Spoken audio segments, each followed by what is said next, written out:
what are the things you're doing as a leader versus the things you're doing as a manager.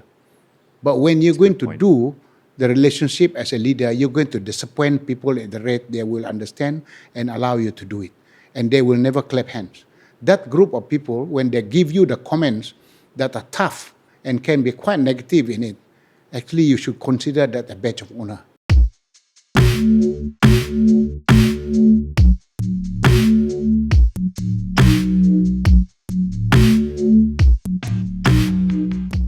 Welcome to the Game of Impossible podcast. My name is Leon. This is my dad, Idris Jala. We are a father-son podcast where we discuss all things transformation through the lens of business, leadership, sport, and faith.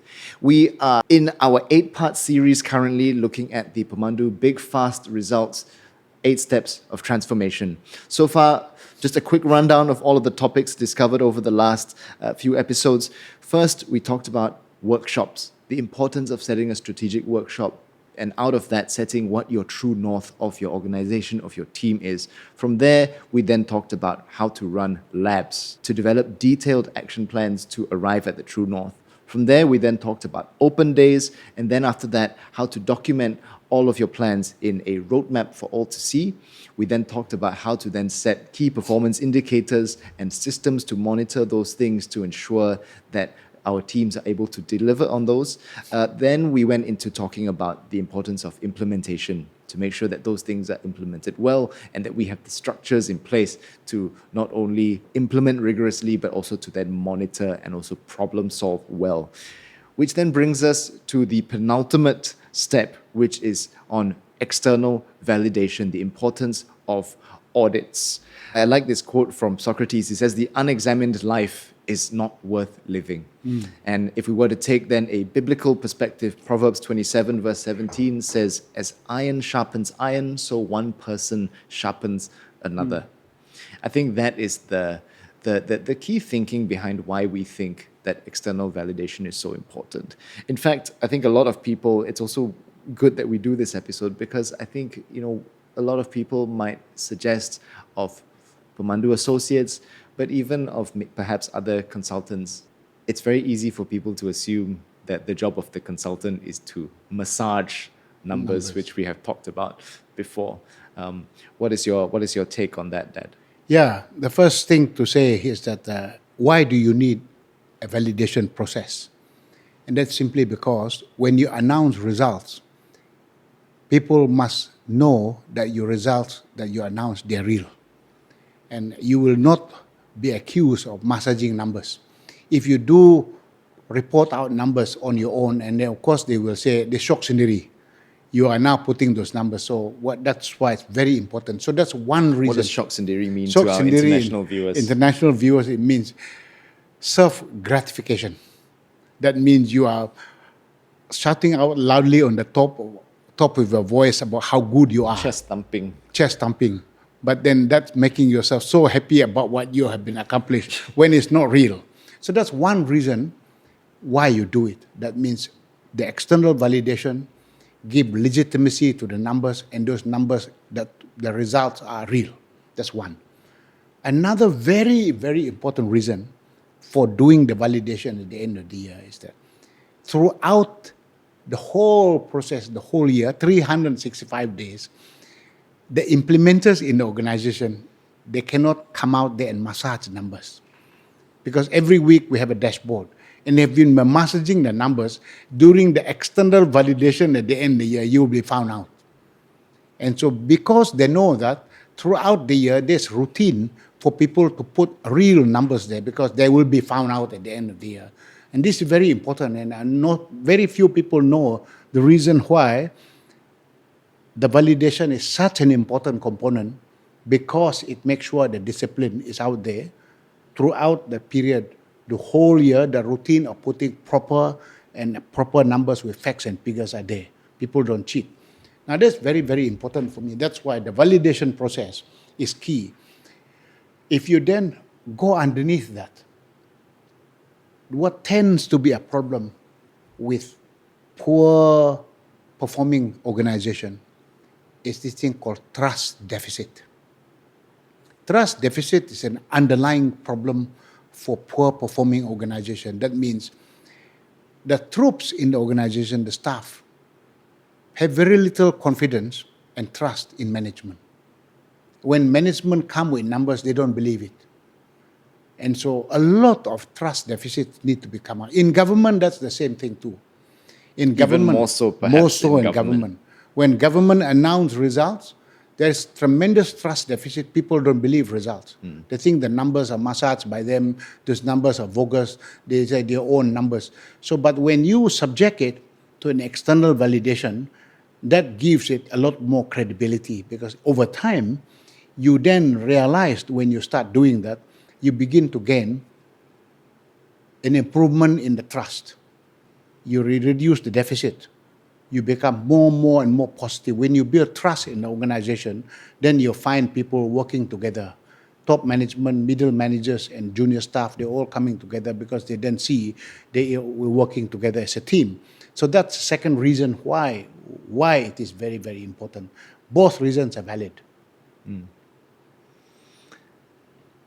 Where have you, maybe could you share an example of how you have involved external validation in the work that you have done, whether it's in PEMANDU or even in Shell or I think MAS? good example was when my team and I were called by the Sultanate of Oman. Oman is a country. They invited PEMANDU to come out and help them to do the economic transformation. They call it economic diversification program. And the term, there's an Arabic term called tanfid. They put a term called tanfid. It means acceleration. They wanted speed. So we were invited. So we spent 3 years in Oman. We ran all the 8-step process, everything, including the validation process. The minister in charge is a gentleman by the name of Dato Kamis. Dato Kamis had a long conversation with me. He said, Idris, why do we need to do the external validation? And I told him, much as you people in Oman, they're doing a great job here, most of them they don't believe your numbers, because everything is so directive in your country. And until and unless you get proper validation from outside, you will not gain enough confidence in your numbers. It's very important to do this.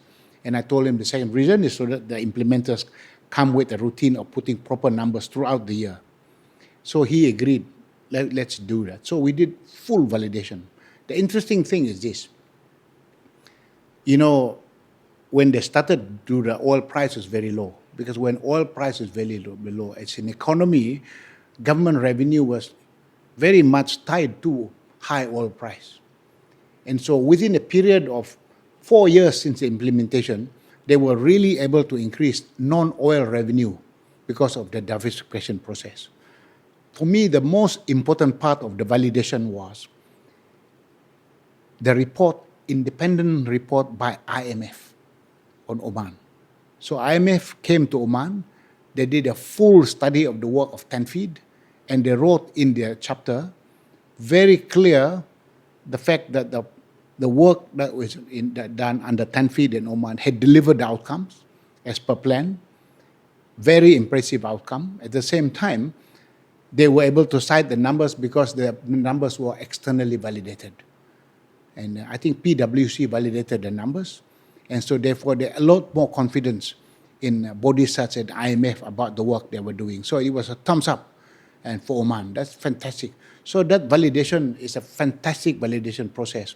The last time when I met Dr. Kamis, he was smiling from ear to ear because it was a huge positive accolades given by IMF to the work they did in Oman. That's fantastic. Yeah. Obviously for larger organizations, whether it's larger companies or governments, naturally for governance, you would have to be audited anyway in the things that you do. But let's talk about if you are a smaller business. Obviously, the thought of hiring an auditor to come and look at your books, maybe that can be seen as a bit of a burden for some, whether it's a cost burden or maybe if you're in a very fast-moving environment in a startup, maybe taking that additional step might be just seen as another unnecessary hurdle. What are some answers to that? if you are just, let's say, a 3-man, 3-woman company, you have nobody else there, you are a pure startup, the 3 of you in the garage starting up a new business like that. The best thing to do is to find a friend who's not among the 3 of you. I'm sure the 3 person in that team have friends and relatives who are independent. Tell them, would you please do us a favor? We have this thing that we do. At the end of the year, we have our results there. Can you come there and have a look at it? Because the thing is this, when you're so deep down in the trenches, you tend to ignore and be able to blind to certain facts. And so your friend who can be very honest with you that, they will point certain things that you have not seen and you refuse to see. So even if you do that, it will be fantastic. And what it does for you, it does 2 things. You have now gotten the benefit of an external validation of your numbers. You tell them what you have there, and that can be corrected based on a different lens. And that external output also is an outside-in view about what they think you have not done right. I think you haven't done this right. By the way, some other folks that we know done it differently. They do this and this and that. So I think you have an outside-in perspective during the external validation. But the way you now do is that you are inside, the 3 person inside. They look at that best practice from outside. It's called the frontier practice. Then they will now set an inside-out view. They start to look outside. Yeah. When you start to look outside, that's where the most learning comes through the validation. So your friend tells you an outside-in perspective. They point to you in the direction of best practices, and the 3 people inside the organization had the inside-out view. And then they said, wow, actually we need to make correction in the things that we're doing for next year. This is where the learning takes place. So you don't have to hire a big consulting firm to go and do external validation. Get a friend. Yeah. You can do that as well. Yeah. But tell the friend, be honest. Yeah. On the topic of getting a friend, I sat in a lecture once, and it was by a church planting practitioner, and so he was just relating a story about this was more on the conversation of self-development. So I think we want to, I think, inviting a friend to kind of externally validate or even give feedback on some of our business practices, that's good. But also this applies to anyone just looking to be a better version of themselves from a personal level. So this guy said that, what I encourage everyone to do is to ensure that in your circles, whether it's friends or whether it's family, to try to identify three key people in your life. The first one is to identify the wizard in your life. And so this is someone who is maybe a little bit more experienced than you, but this is someone that you can look up to as a bit of a model, a role model, whether it's in career, whether it's in on a personal level. Then the other person that you want to look for is what he calls the warrior. And this is someone who is going to tell it to you as it is. Call you out on all of your BS, tell you the uncomfortable things. But the caveat here is that this person has to be someone that you know has your best interest at heart. So I think for me that is probably my wife, Andrea. Sure. And I know that whatever she tells me, sometimes the truth can be very, not very nice to hear. But I always know that it's coming from a good place. But then the third type of person to have in your team, if you like, or in your circle is an encourager. So this is someone who, no matter what, is always going to tell you that what you are doing is good, just to kind of spur Lift the you spirit. on. Yeah, correct. So he says if you identify the wizard, the warrior, the encourager, that's a good way to ensure some sort of external input into whatever your pursuits are, whether it's business, whether it's ministry, whether it's just personal. I want to ask you, in terms of auditing, business results. That's I think many people will agree that is just a good practice to have.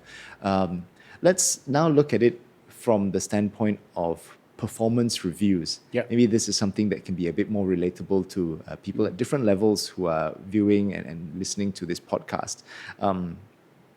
What does that external validation look like at PEMANDU Associates? So when we do external validation, there are 3 outcomes of the validation process. The external validators will say the first outcome, these results are validated and they are confirmed. The data backs it up, tick. That's the first outcome. The second outcome is not exactly correct. And so they're going to be, so in fact, they said when I look at the numbers there, you have overinflated them because the facts do not show it is this number. It should be lower. So they start deducting it because the facts don't back it. So the original score is reduced. The third aspect is actually interesting. They said you under-reported the numbers. In fact, you have delivered more results than reported. So, but the third one is normally rare. But it's the first and the second one, those are big ones. So the second one is to deduct the numbers. So in the annual report, in the appraisal, the discussions are real because they are factual, backed by facts. And so these are the three outcomes. So normally when you do the validation process, the owners of the activities, they are very nervous when they look at the outcomes. They are most nervous when they look at the second outcome. They have no problem. Most of them said, wow, fantastic when the third outcome comes in. They've underreported their results. In fact, their results more. But most of the time, the confirmation is also very good. The first time confirmation, they're very nervous. So once you've done the validation, which we'll cover in the next week, which is the 8th step, that's the annual appraisal.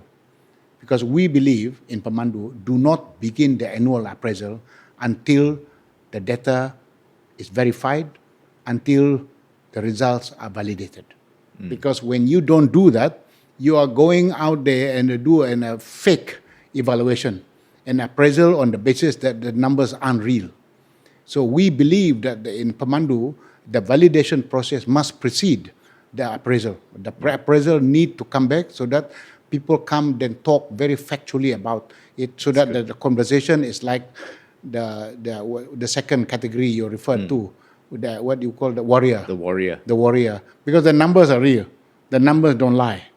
And so much as you are disappointed with it, that's what it is. And so that's why we want to say, we sequence it that way. The 7th step must precede step 8, and which we'll cover in the next episode. But I tell you, it's very important to have this validation process for reasons, as I said, that you really establish a relationship within an organization that boosts the trust, improve the trust deficit in organization. Could you argue then that, like, let's say if, obviously there are different models, different ways of doing performance reviews. In our case, and for many other organizations as well, they exercise 360 reviews, where you could argue the external validation is embedded in the appraisal process itself, because obviously you're not just getting that person's take on it, but you're getting there's a panel of people also providing their input.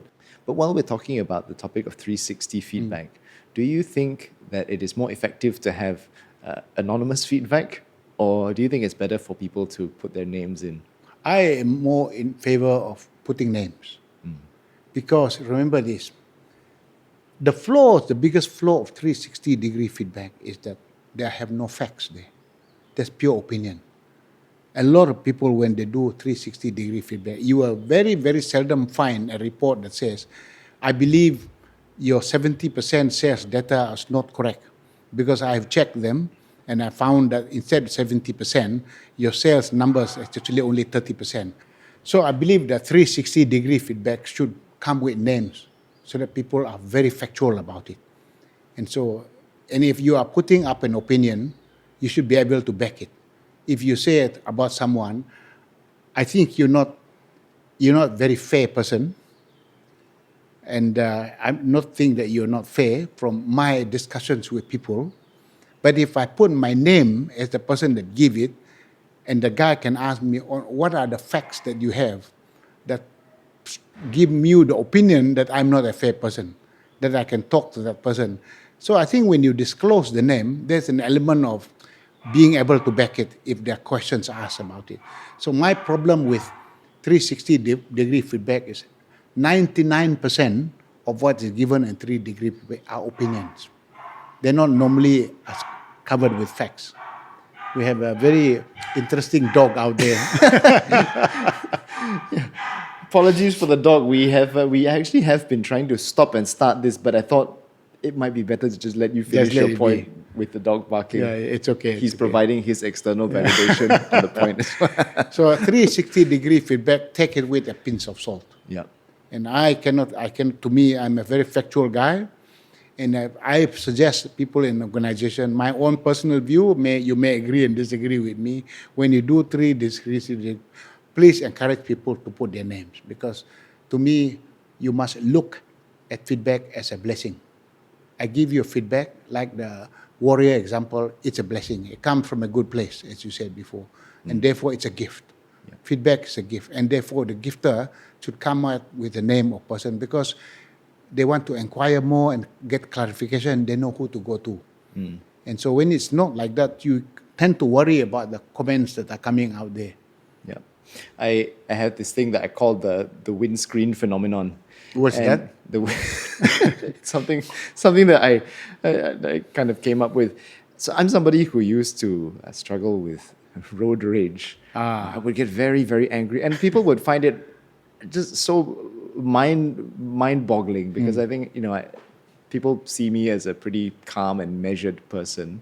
I also work for a church, so that, having that sort of behavior would be, not at all aligned with people's expectation of someone who works full time for a church. But I have often found that, for whatever reason, being behind the wheel, behind the windscreen, suddenly it just changes something in me, where if someone upsets me on the road, having that barrier then gives me this tremendous feeling of freedom to do and say whatever I please. And I've done some pretty nasty things behind the wheel in those moments. And so, whenever we talk about, I personally believe as well that feedback should always be done in the context of relationship as well. Sure. Which is why I agree with you that I think if you were to give feedback to people, that you should be named. I think we can apply that also to people who, if you look at, and since we do a podcast and we've also started to venture into the space of TikTok, the wider our reach, then the wider the net exposure. the wider the exposure, but as a result, the wider the net for criticism as well. And a lot of it has actually been good criticism. I think there are things that we do in this podcast now that have stemmed from some very good constructive feedback from people, camera placement, lighting, etc.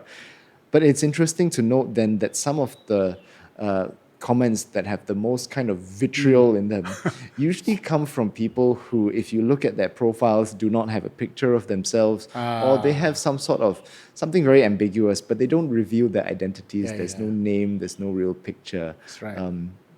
So it's interesting. Again, it goes back to the windscreen phenomenon. So they feel freedom to be able to give feedback that is purely harsh, does not have an intention of bettering the other person. Not taking responsibility. Because they're hidden behind this windscreen. And so I think when we are able to remove the windscreen in the way that we give feedback, it ensures that we are also held accountable. Because, like you said, if I've got the windscreen, I can just simply put out an accusation. But if I've put my name to it, then I have to be perfectly ready to be approached by whether it's the person in question or whether it's a senior who then comes to verify, I saw that you mentioned this about this person. Can you tell me a bit more about that? Sure. You feel like you'd have to have a little bit more of a case. But also, I think on the flip side, what we try to...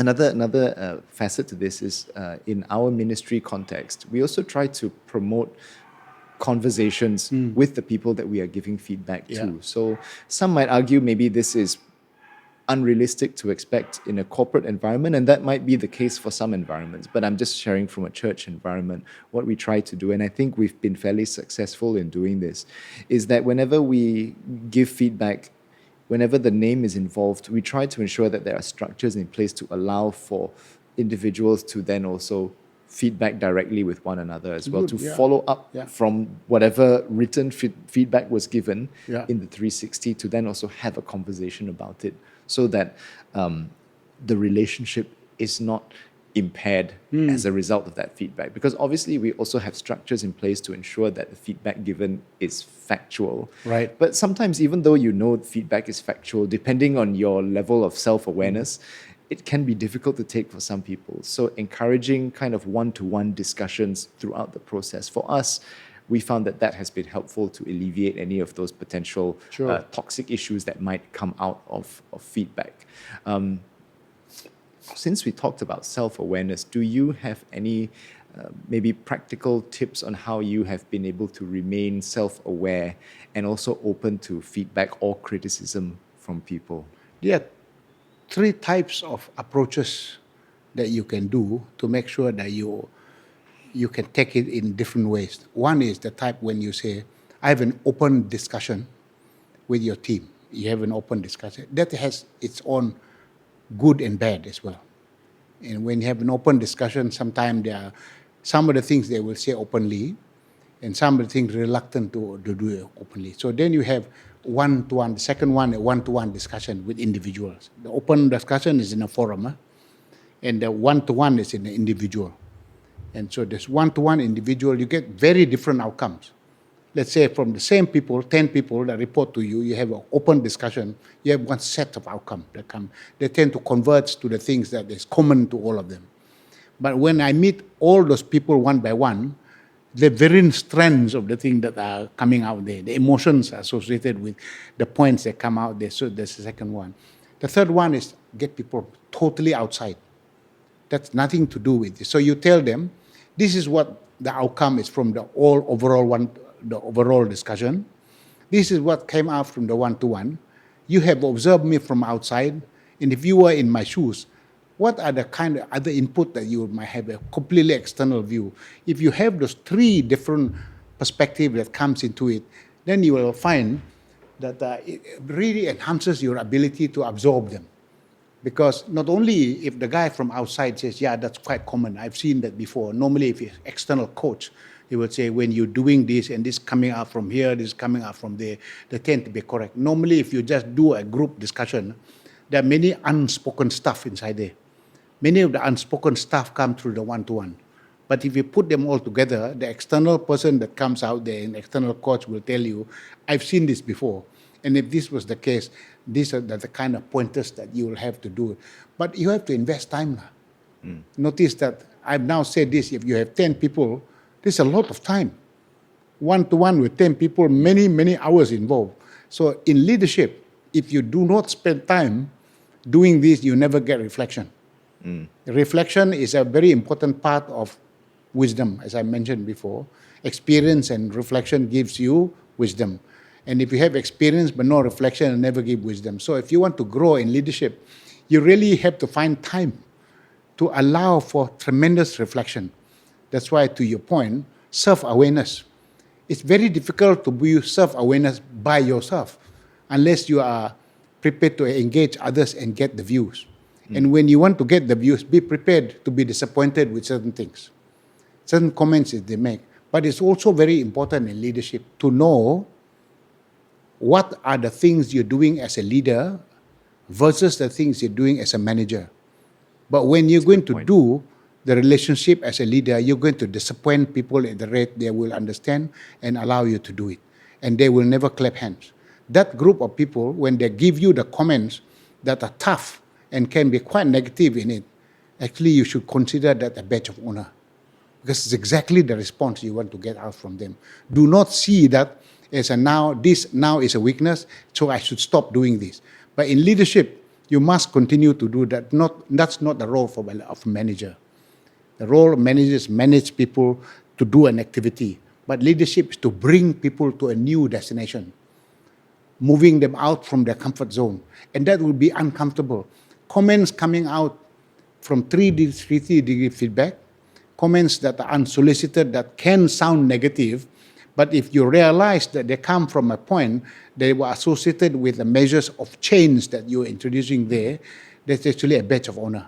Do not see as a negative outcome. That's why the perspective of understanding the distinction between transformational leadership versus management is key to making sure that you don't succumb to it. You know, when you succumb to that, what it does, basically, Martin Linsky says, when people tell you you're a great leader, why do you think I'm a great leader? Because you follow everything we're telling you to do. What they effectively are telling you, say you're a great leader, they are bribing you to become a follower of them. They do not want you to become a leader because they want you to be a follower. So when they tell a politician, we love you, you're a great leader, they are bribing you with those nice words because they are telling you everything we tell you to do, you do exactly as you say. When you succumb to that, you stop leading people. You go back to the drawing board and be like them. And then you cease to be a leader. And that is when the fallacy of leadership comes in.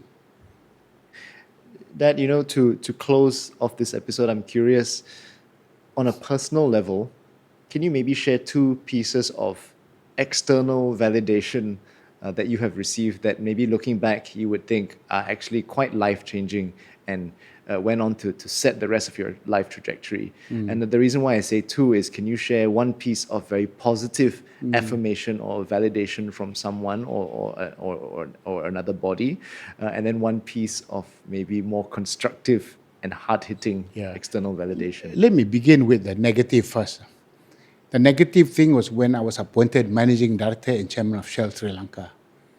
I was really not prepared for it. I thought it was a rosy job, cozy job in Shell, but I really found myself in the dump. It was extremely difficult. And the company was going through huge challenge, and I had no idea how I was going to go and do it. It was your first My very first public public role job as well. First public job, and it was so exposed. And so if you ask me, I was rarely down in the valley. Was there one particular thing that hit you very hard and It that hit changed me, the course of your life? It absolutely hit me very hard when we were asked by the government, instead of a price increase, that we were asked to reduce the content of LPG in the 13 kg cylinder. We were selling LPG, which is gas, cooking gas. In the cylinder, it was 13 kg. The international standard for safety is that you do not fill a 13 kg cylinder with 13 kg gas because you need space. So therefore, they told us to comply with the international standard on safety, you reduce it to 12.5 in the 13 kg cylinder, but keep the price the same. That was what the government told me, and that's the equivalent of your price increase. But you can't go and tell that.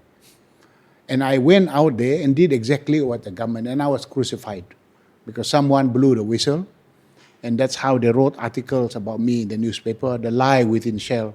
I was down because in public relation, when you are the CEO, you're the face of the company, and people tell you have lied. And I can't go and tell everybody to correct this because I was under the instruction from the government. And so the government owned 49% of the company. Shell owned only 51%. So I was a managing director for this joint venture company. And therefore, I couldn't go out and say that. So I had to take it on the chin. But just one episode. But everything else was a problem. We had bomb planted at the depot. They took my transport manager hostage. It was very difficult, Leon. So I think during that period when I was there, it was the lowest period that I've had.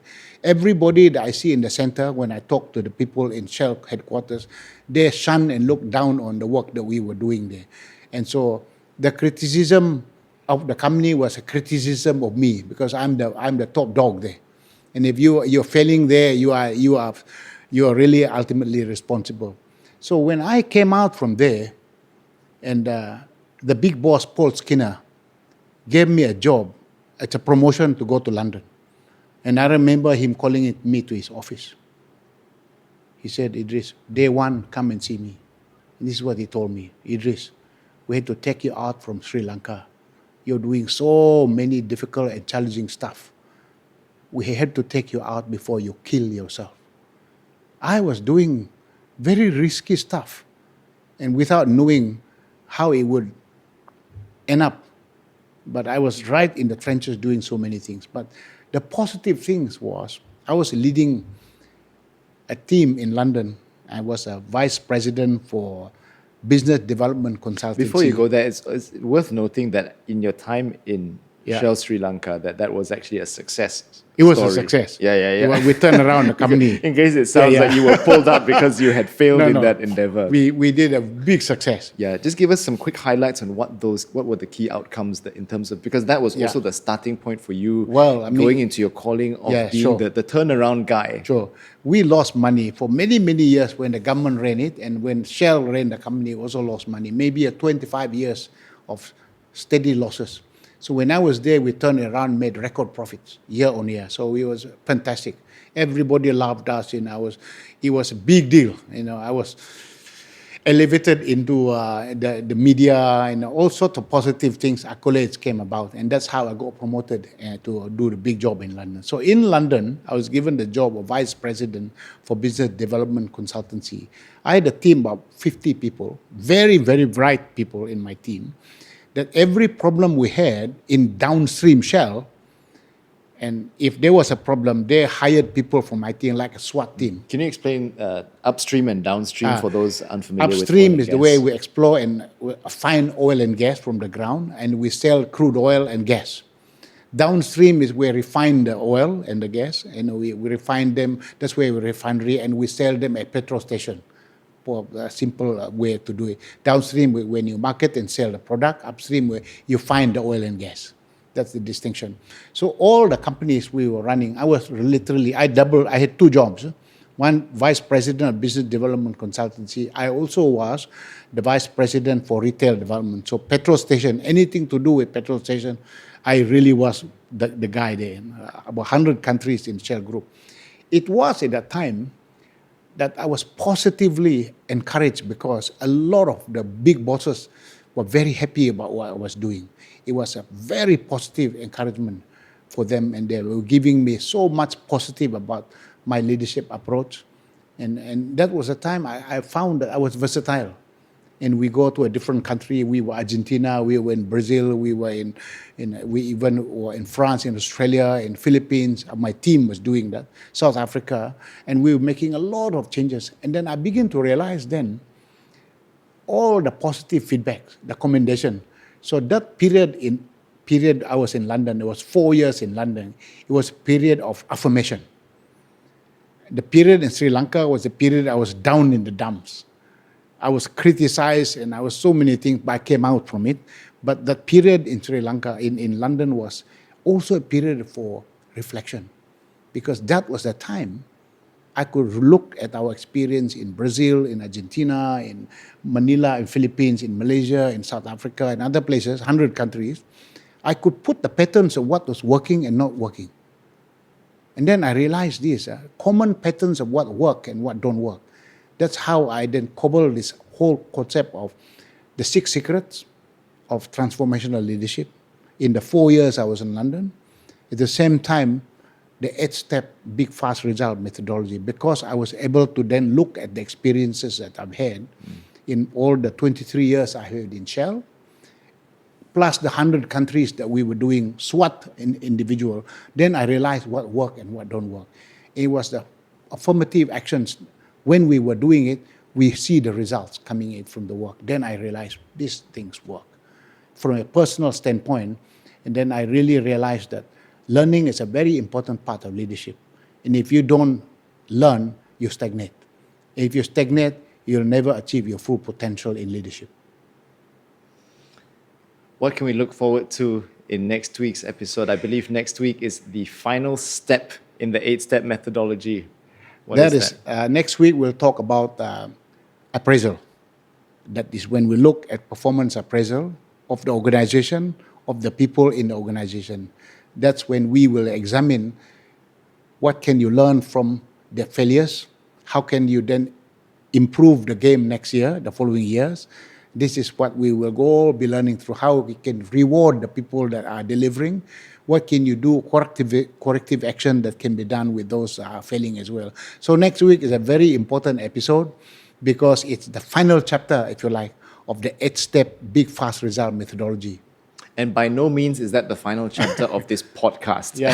The podcast continues to run, but we are just in an 8-part series right Yeah. now going specifically into this methodology. So with that, we look forward to having the rest of you on to join us in this conversation next week. But for now, we just want to say thank you for listening, and we just encourage all who are listening for the first time, or maybe you've been listening for a while and are not subscribed yet, please do subscribe. It really helps us to continue to invest in this channel, but also to get this channel to the eyes that need to see it. And the bigger our reach, the better our content, but also eventually the better the guests that we'll be able to bring on when we do start bringing on guests. So we just want to say thank you, and please do subscribe. You can also follow our social media channels. We have an Instagram as well as TikTok, where we put out short snippets as well. So thank you so much for joining us, and we look forward to seeing you in next week's episode.